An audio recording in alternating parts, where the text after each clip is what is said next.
Hi, everyone, and welcome to Lab to Ed Leadership, a space where we talk about career skills, purpose, and leadership for the next generation. I'm your host, Kitika, and this podcast is inspired my work in career education and my recently written book, I Don't Know My Career Yet, and That's Okay, which explores the young people, the pressure they are facing to have their futures figure out instead of the skills they need.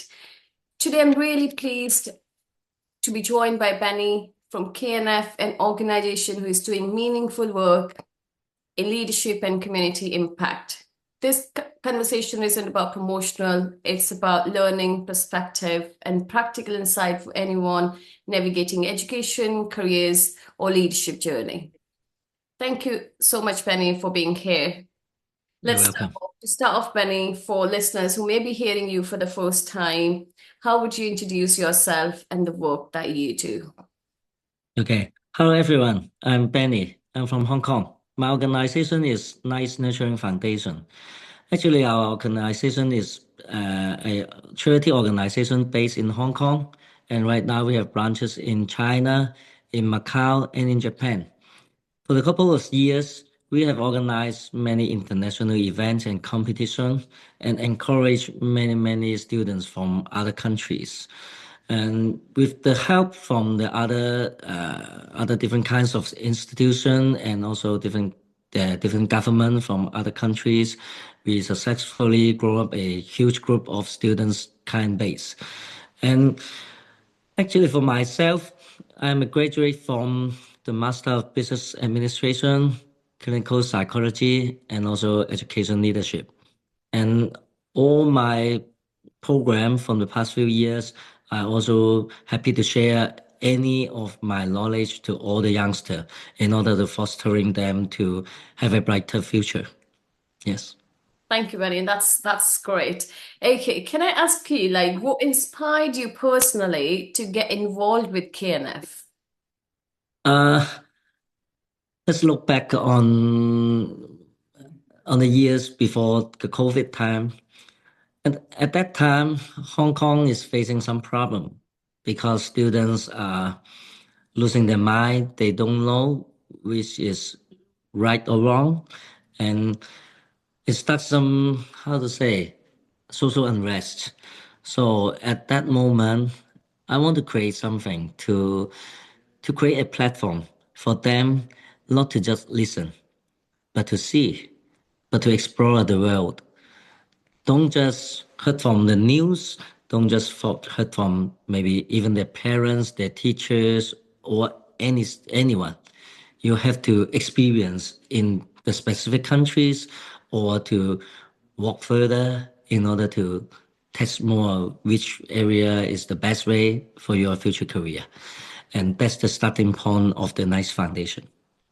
That's wonderful. And I feel that's a real example of a community impact that you're making on these youngsters. So that's brilliant, Benny, for sharing that. And was there a specific moment in your life or career that shaped your interest in leadership or social impact?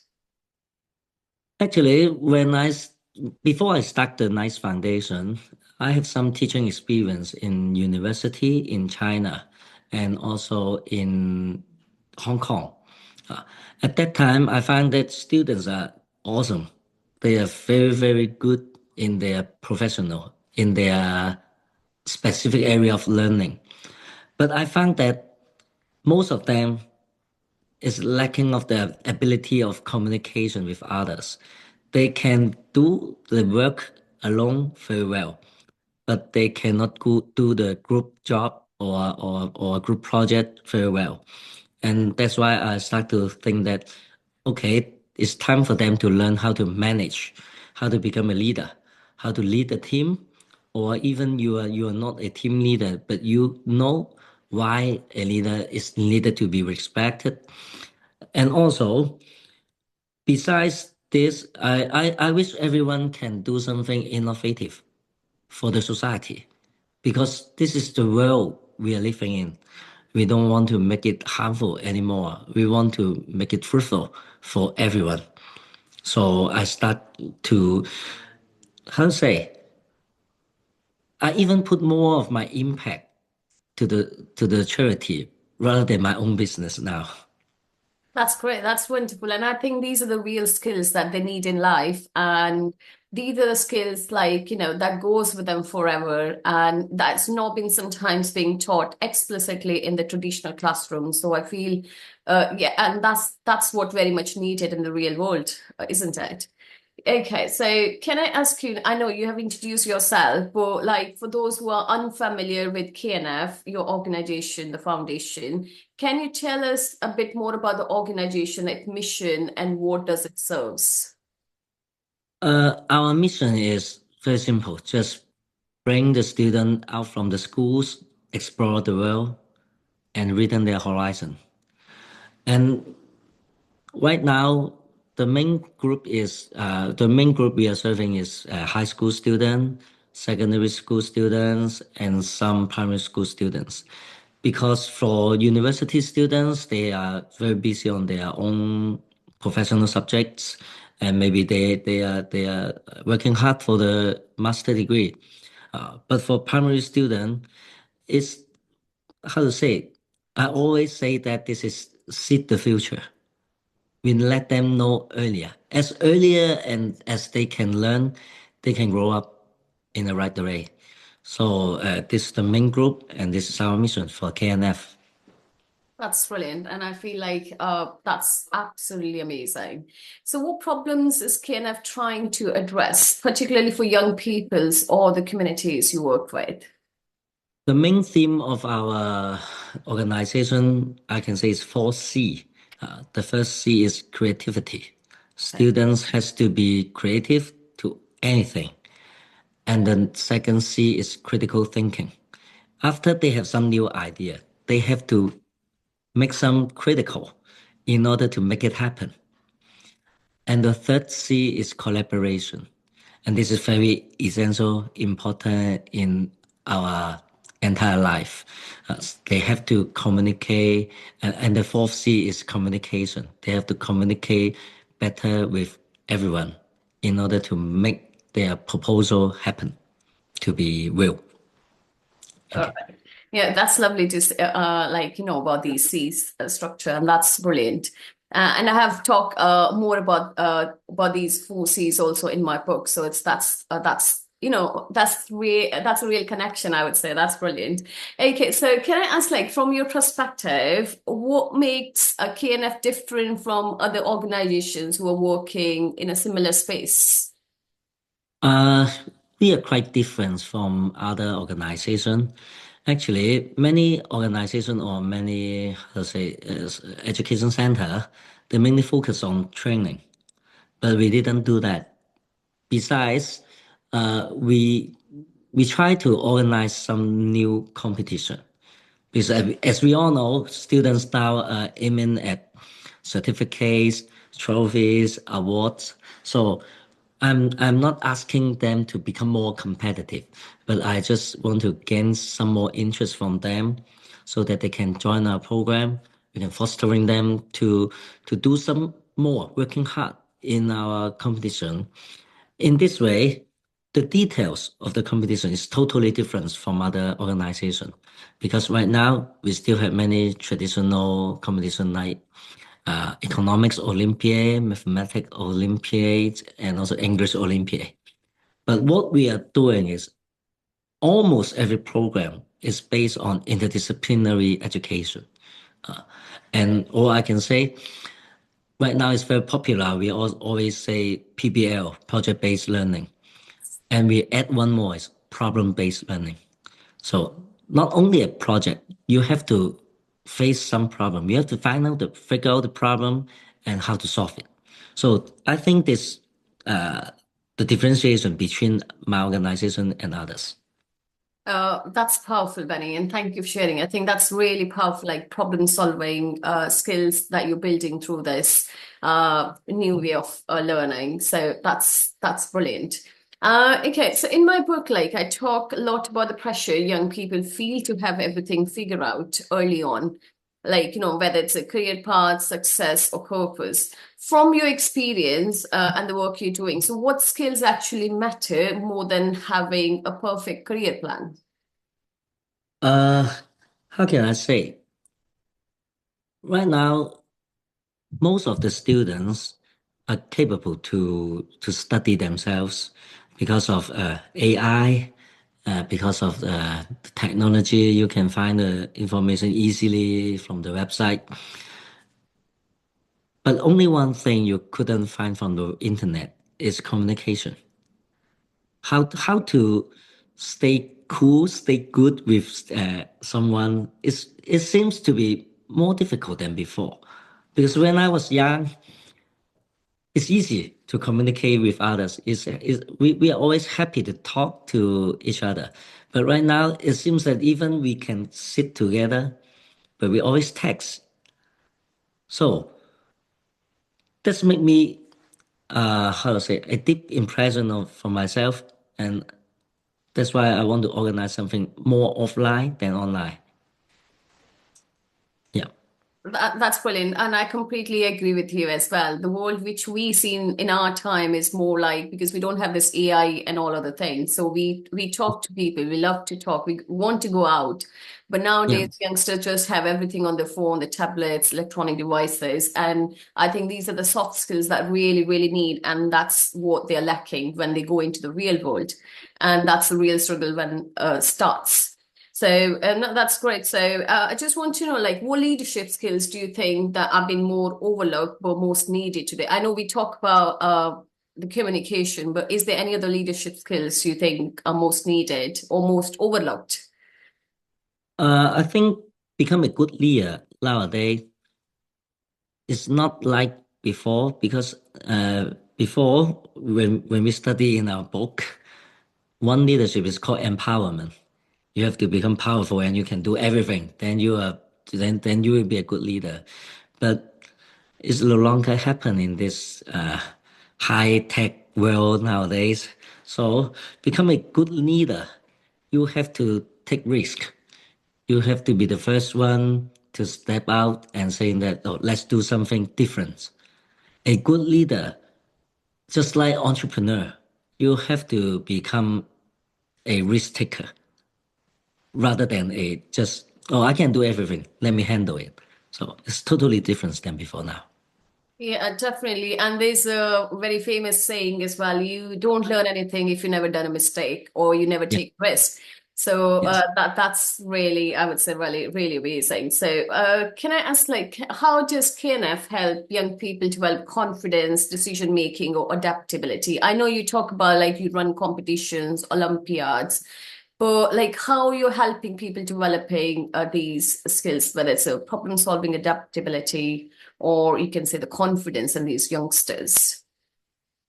Actually, some of the students, just like student in China, actually their English level is good, but they scared to speak. And they have not a they don't have a good environment or a good atmosphere for them to practice English speaking. So that's why we organize such kind of competition events and basically speaking English. And we will step out, let them work themselves because sometimes when some adult is here, when some leaders is here, when some teachers here, they don't speak because they worry they speak something incorrectly or they're losing the face, they become ashamed of it. So we try to let them free. Even you speak it wrong, I don't think that they couldn't express what they want to do or they couldn't express their own idea. So keep practice from our event, from our competition is the main duties for us to help them. That's great. I feel like you're giving more of hands-on experience. So, and I think that can bring their first step forward. So they would be able, they're confident enough now to take the first step, even though they know if they do mistakes, and that's okay. Yeah. So, which is, Benny, I would like say that's amazing work you're doing. So I'm really, really pleased to, have this conversation and to know about all what you do. Okay, so let's talk a little bit about like, real world career lessons we learned from this. So what skills do young people gain through working from or volunteering with KNF that they might not learn in traditional classroom? Uh, we always encourage students to become our volunteer. to manage the event. Just like my organization, actually, all the ideas may be created by me, and then I will pass it to my team. I have an idea, so you guys help me to create it. I will not help. If you don't have enough manpower, try to ask students. They will help. Maybe at the beginning, they don't know everything. So it's just like what we said, we can practice, we can learn from mistake.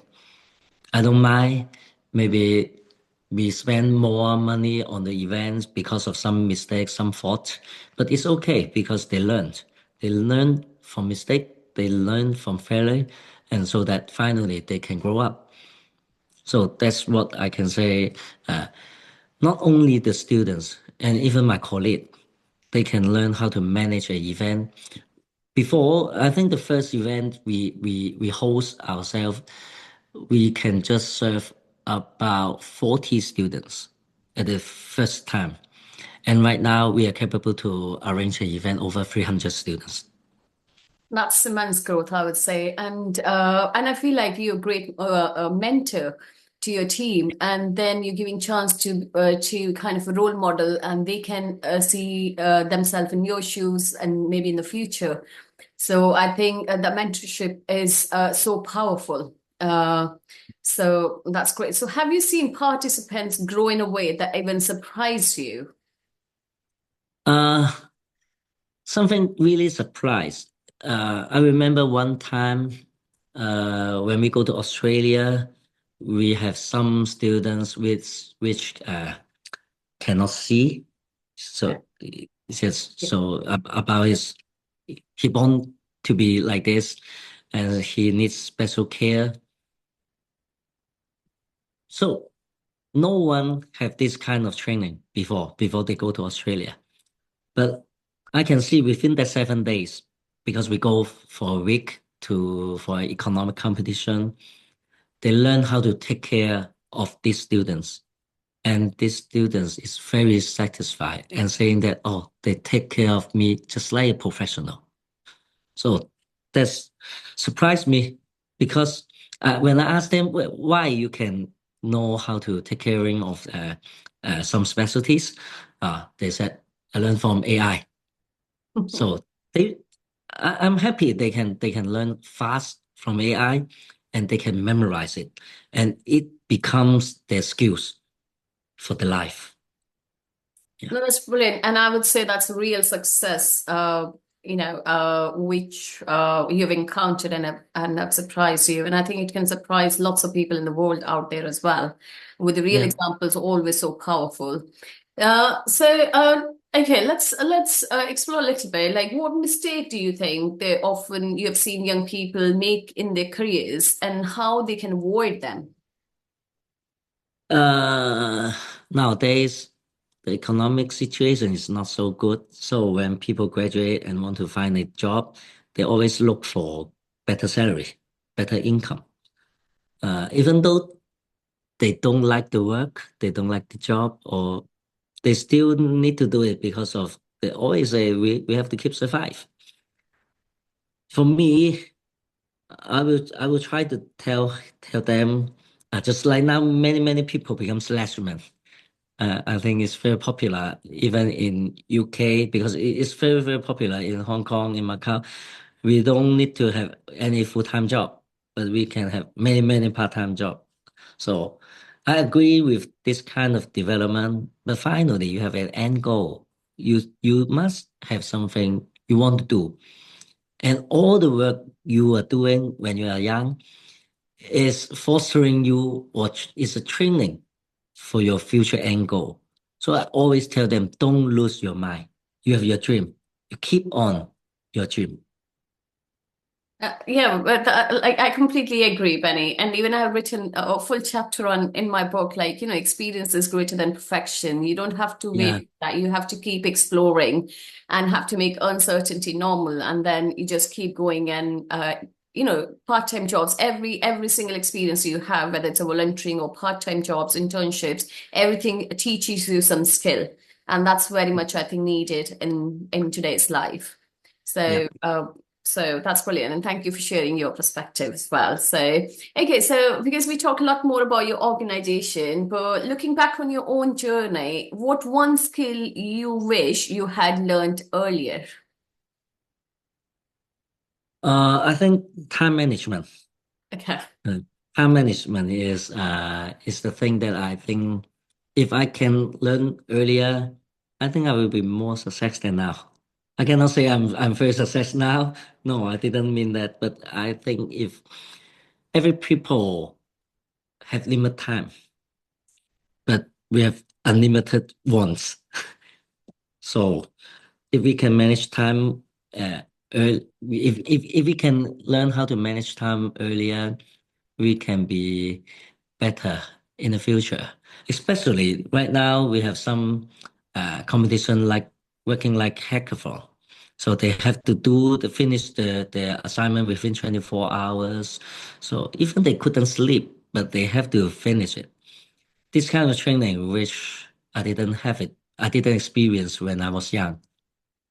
No, Yes. yeah, and I know like time management, saying is very easy, but then when we actually excel in the skill, it's really hard. So it comes with practice, and I completely Yeah. agree because that's the skill.